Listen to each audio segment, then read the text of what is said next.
जब अंग्रेजों का गुलाम था ये हमारा भारत, उस समय अमेरिका से एक मिशनरी को भेजा गया। उसको भेजा गया कि जाओ भारत और जाकर के भारत को ईसाई राष्ट्र बनाओ। और वो 21-22 साल का नौजवान था जिसका नाम था सैमुअल इवान स्टॉक। ईसाई राष्ट्र का मिशन देकर के उसको भेजा गया।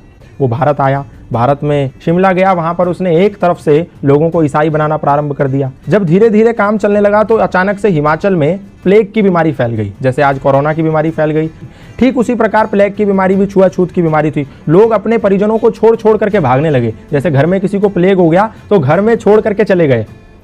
तो ऐसे ही जब देखा सैमुअल इवान स्टॉक ने कि जब ऐसी परिस्थिति पैदा हो गई कि लोग अपने परिजनों को छोड़ छोड़ करके भागने लगे, उस समय वहां पर एक समाज सेवी थे जिनका नाम था पंडित रूलियाराम। वो पंडित रूलियाराम निस्वार्थ भाव से ऐसे लावारिस पड़े लोगों की सेवा कर रहे थे। तो सैमुअल इवान स्टॉक ने देखा कि पंडित रूलियाराम एक खाट के पास हैं जहां पर एक वृद्ध आदमी को लेटा हुआ है और वो प्लेग के मारे तड़प रहा है और उसके गले में एक गिल्टी हो गई है जिसके मारे उसको तड़पन हो रही है।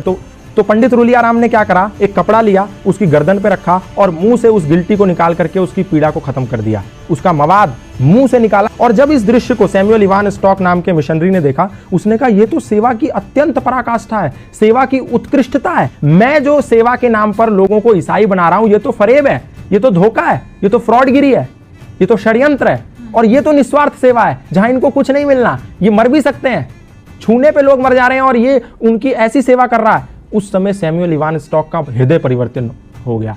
तो उनने पंडित रूलियाराम से कहा, सैमुअल इवान स्टॉक ने, कि ये क्या सिद्धांत है, कौन से ऐसे सिद्धांत हैं जिसके चलते आपके अंदर इतनी तन्मयता, इतनी तल्लीनता है लोगों की समाज की सेवा के प्रति। तो पंडित रूलियाराम ने कहा, ये सनातन धर्म के सार्वभौमिक सिद्धांत हैं जो हमें मानवतावाद का उपदेश देते हैं और मैं वही कर रहा हूँ।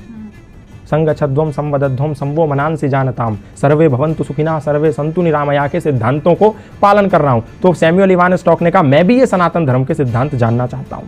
तो सैमुअल इवान स्टॉक को पंडित रूलियाराम ने सत्यार्थ प्रकाश दिया, द लाइट ऑफ ट्रुथ नाम की एक पुस्तक दी। बोला तुम ये पढ़ो और तुम्हें सनातन धर्म का पूरा सारांश पता चल जाएगा कि सनातन है क्या। सैमुअल इवान स्टॉक ने उस पुस्तक का अध्ययन किया। अध्ययन करने के बाद ऐसा हृदय परिवर्तन हो गया कि आया तो था वो भारत को ईसाई राष्ट्र बनाने, वो भारत को आजाद कराने की लड़ाई में कूद पड़ा। और जब वो लड़ाई में कूद पड़ा तो अंग्रेजों ने उसको जेल में बंद कर दिया। जेल में बंद कर दिया तो उसकी मुलाकात लाला लाजपत राय से हुई। जेल से निकल के आने के बाद उसने पंडित रूलियाराम से मिला और बोला कि मैं अब सनातन धर्मी बनना चाहता हूँ और मैं अपना नाम भी, क्योंकि आपने जो मुझे सत्यार्थ प्रकाश दी थी, द लाइट ऑफ ट्रुथ, उसको पढ़ने के बाद मेरा हृदय सनातन की और श्रद्धा से भर गया है। तो मैं नाम भी अपना उसी सत्यार्थ प्रकाश से अभिप्रेरित होकर रखना चाहता हूं। अपना नाम सत्यानंद रखना चाहता हूं। और वो व्यक्ति सत्यानंद आर्य सन्यासी बन गया और भारत में रहकर के मृत्यु पर्यंत सनातन धर्म का प्रचार करता रहा। आप सोच के देखिए कि एक व्यक्ति जिसको भारत को ईसाई मुल्क बनाने के लिए भेजा गया था, लोगों के साथ छल कपट करके, वो व्यक्ति सनातन धर्म का प्रचारक बन गया। उसने अपनी पत्नी को भी सनातन का प्रचारक बना दिया। अपने घर के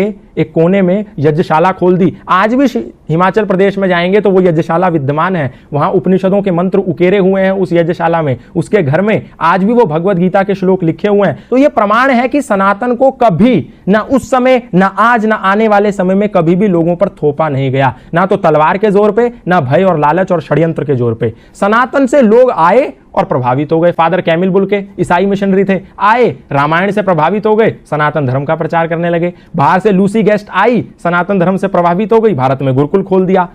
स्टैनफोर्ड की एक महिला आई, भारत में आके गंगा के पास बैठी, साध्वी भगवती सरस्वती बन गई। एक व्यक्ति स्विट्जरलैंड से पैदल भारत आ गया, 4 साल 18 मुल्क पैदा करते हुए। कोई गया था उसके कंधे पर बंदूक रखने और उसका नाम हो गया बैन बाबा। ऐसे बहुत सारे उदाहरण है, मैं बताऊंगा तो समय कम पड़ जाएगा। सनातन को कभी भी किसी पर थोपा नहीं गया। लोग आए, खुद बन गए। मौलाना महबूब अली खुद पंडित महेंद्रपाल आर्य बन गए। खूब सारे मौलाना, मतलब इमाम मस्जिद के, खुद सनातन धर्मी बन गए। हमने किसी को जोर नहीं दिया, किसी को जबरदस्ती नहीं करी, लोग आए और बन गए। तो इसमें हमारी क्या गलती है?